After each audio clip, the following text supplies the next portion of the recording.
Plug the power cord into the back of the printer. Now plug your USB cable into the printer. Power on the printer by pressing the power button found on the lower right front of the machine. This may take up to 10 minutes, so please be patient. During the warm-up sequence, the machine will now perform the setup wizard. The first step is to choose a language. The default language is English. Select OK. You will see the message Managed by Admin, 01 Office or 02 Home. Answering this question as Office means you must enter an ID and password when setting certain printer functions. The Home selection does not use the ID password function. If you're in a home office or the only user of this printer, it's recommended to use the Home option.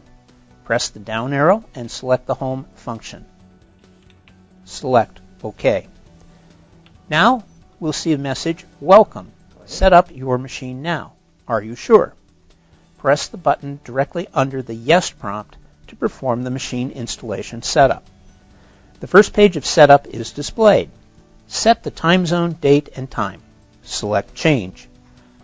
Our first setting is time zone. Here we will set time zone either by city location or time zone. In our example, we'll select 13 Central Time Zone. Select OK. Using the up, down, left, right navigation keys, enter if needed the current year, month, and day.